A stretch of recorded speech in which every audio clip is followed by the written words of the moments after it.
বন্ধুরা, আজকে আমি যেতে চলেছি চাঁদপাড়া, আমার মামার বাড়ি। আমার বাড়ি থেকে বেশি দূর না, প্রায় 20 কিলোমিটার। টোটাল যাওয়া আসা দিয়ে 40 কিলোমিটার। এই 40 কিলোমিটার ছোট্ট জার্নিটা আমি তোমাদের সাথে ভাগ করে নিতে চাই। আশা করি আমার এই ছোট্ট জার্নিতে তোমরা একটু বোর হবে না এবং পুরো ভিডিওটা দেখবে। আমি এখন যে রোডে গাড়ি চালাচ্ছি এটা হচ্ছে বনগাঁ বসিরহাট রোড। এটা সোজা বনগাঁ থেকে বসিরহাট বর্ডার পর্যন্ত যায়।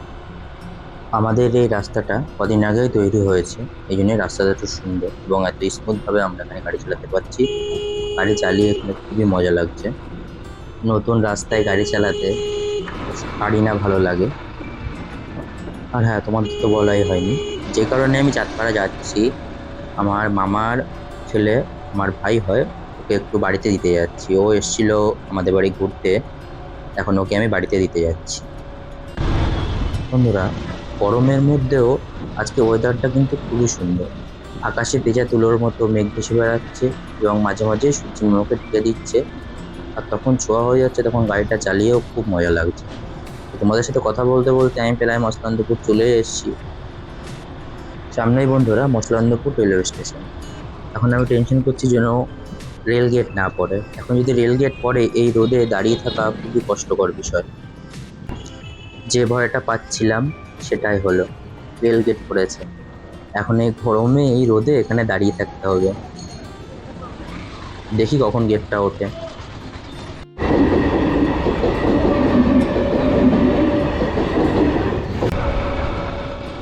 গেট পড়লে বন্ধুরা সেখানে জ্যাম তো পড়বে, প্রচণ্ড জ্যাম ছিল।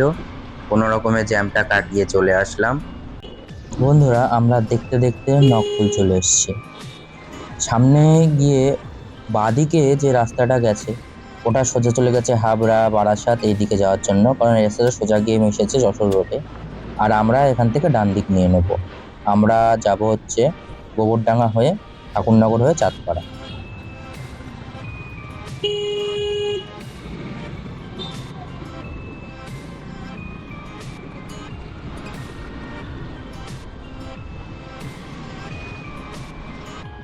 বন্ধুরা, আমরা চলে এসেছি গোবরডাঙ্গা। এই বাঁদিকে কাপটা ঘুরেই আমরা উঠে যাব গোবরডাঙ্গা ব্রিজের উপরে।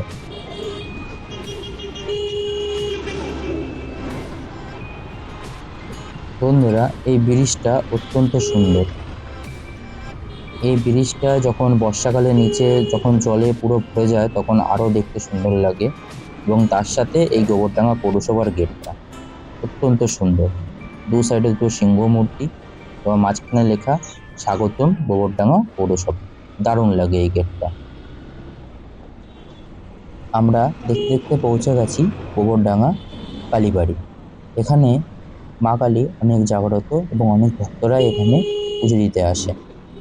বন্ধুরা, আমরা এখান থেকে ডান দিক নিয়ে নেব, কারণ সোজা যে রাস্তাটা গেছে ওটা গাইঘাটা থেকে গেছে। ওই রাস্তা দিয়ে দিয়েও যাওয়া যায়, কিন্তু ওই রাস্তাটা অনেকটা ঘুরতি পথে হয়ে যাবে। আর এই যে যে রাস্তা দিয়ে আমি যাচ্ছি এই রাস্তাটা অনেকটা সোজা, এবং এই রাস্তাতে গেলে তোমরা গোবরডাঙ্গা স্টেশনের দিকেও যেতে পারবে। এই অঞ্চলে অক্টোবর নভেম্বর মাসে অনেক বড় করে কালী পুজো পালন করা হয়, যেখানে অনেক সুন্দর সুন্দর প্যান্ডেল এবং ঠাকুরের মূর্তি তৈরি করা হয় এবং ধুমধাম করে এখানে কালী পুজো করা হয়। বহু দূর দূর থেকে লোক এখানে কালী পুজো দেখতে আসে। তোমরা যদি দেখতে চাও তাহলে অবশ্যই অক্টোবর নভেম্বর মাসে কালী পুজোর সময় এখানে একবার ঘুরে যেতে পারো। বন্ধুরা, আমি এই রাস্তা নিয়েছি তার প্রধান কারণ হচ্ছে আশেপাশের পরিবেশ খুবই সুন্দর। এই গ্রাম্য পরিবেশ, বড় বড় আম বাগান। এখন যেহেতু আমের সিজন, তাহলে প্রত্যেকটা বাগানের মালিকেরা প্রত্যেকটা বাগানের পাশে রাস্তার ধার দিয়ে ভ্যানের উপরে ঝুড়ির মধ্যে করে সুন্দর সুন্দর পাকা আম নিয়ে বসে আছে বিক্রি করার জন্য।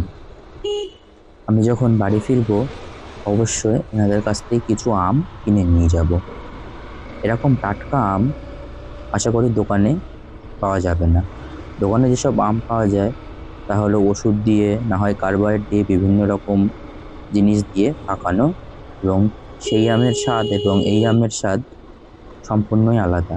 যারা খেয়েছে তারাই বলতে পারবে কত সুন্দর লাগে। বন্ধুরা, তোমরা শুধু জাস্ট ভিউটা দেখো, কতটা না সুন্দর। দু সাইড দিয়ে কি সুন্দর পাট গাছ হয়ে আছে, চাষিরা পাট লাগিয়েছে, এবং দু সাইড দিয়ে ফাঁকা মাঠ আর মাঝখান দিয়ে রাস্তা, অসাধারণ লাগছে। এতক্ষণ তো বন্ধুরা আমরা ভালো রাস্তায় আসছিলাম, এখন রাস্তার অবস্থা প্রচণ্ড খারাপ, উঁচু নিচু বর্থ, কি অবস্থা রাস্তার। রাস্তার অবস্থা দেখো বন্ধুরা, এর থেকে তো পাহাড়ি রাস্তাও ভালো মনে হয়। প্রচণ্ড রাস্তার অবস্থা খারাপ, গাড়ি যে কিভাবে চালাচ্ছি আমি বলতে পারছি। বন্ধুরা, প্রায় মামাবাড়ির কাছাকাছি চলে এসেছি। রাস্তা ভালো হলে 1 মিনিট কি 1.5 মিনিট লাগতো, তো মনে হয় না বেশিক্ষণ লাগবে, 2 থেকে 3 মিনিট লাগবে। বন্ধুরা, এই চলে এসেছি, এখান থেকে আমরা বাঁদিক নিয়ে নেব। এই রাস্তা ধরে গিয়েই একটা মোড় পরেই আমার সামনেই আমার মামা বাড়ি, তো বেশি দূর না। বন্ধুরা, চলে এসেছি মামা বাড়ি, সামনেই মামা বাড়ি। তো আমি এখানে দাঁড়িয়ে ক্যামেরাটা খুলে নিচ্ছি। বন্ধুরা, আমি মামা বাড়ি থেকে বেরিয়ে গেছি ভাইকে নামিয়ে দিয়ে, আর মামি রান্না করেছিল দুটো খেয়ে। প্রচণ্ড গরম, ঘামে কি অবস্থা হয়েছে আমার সেটা তো দেখতেই পাচ্ছ। অনেক লম্বা হয়ে গেছে বন্ধুরা ভিডিওটা, এখন আমি সানগ্লাসটা পরছি আর বেরিয়ে পড়ছি, কারণ বাইরে প্রচণ্ড রোদ। চলো।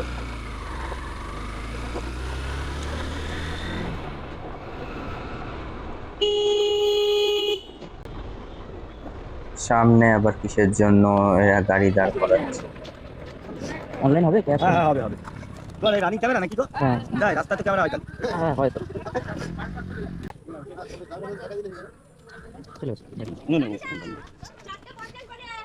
কত দিয়েছে? 20। ঠিক আছে যাও আমাদের তো অসুবিধা নেই, আমরা বসে আমাদের অসুবিধা নাই। বন্ধুরা, আমি আমবাগানের কাছে চলে এসেছি। আমরা এখান থেকে কিছু গাছ পাকা টাটকা আম নিয়ে নেব। এই বাগানের নাকি অরিজিনাল? হ্যাঁ কানের আওয়াজ চলে আসছে 60 রুপিস চার্জ। আমি অনলাইনেই তোমায় পাস করি, অনলাইনে কেউই বলেনি। অনলাইন না হলে নিতেও পারতাম না, ক্যাশ নেই কাছে।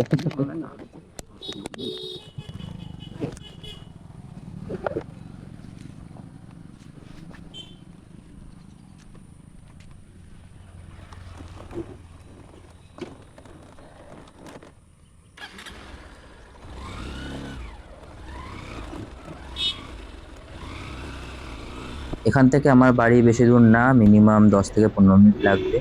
আমি ভিডিওটা আর বড় করছি না। যদি ভিডিওটা তোমাদের ভালো লেগে থাকে তাহলে অবশ্যই আমার চ্যানেলটি সাবস্ক্রাইব করো এবং পাশে থাকা বেল আইকনটি প্রেস করে দিও, এবং ভিডিওতে একটা লাইক করে যেও। আর তোমার ফ্যামিলি মেম্বারদের সাথে ভিডিওটা অবশ্যই শেয়ার করো। দেখা হচ্ছে পরবর্তী ভিডিওতে। ধন্যবাদ।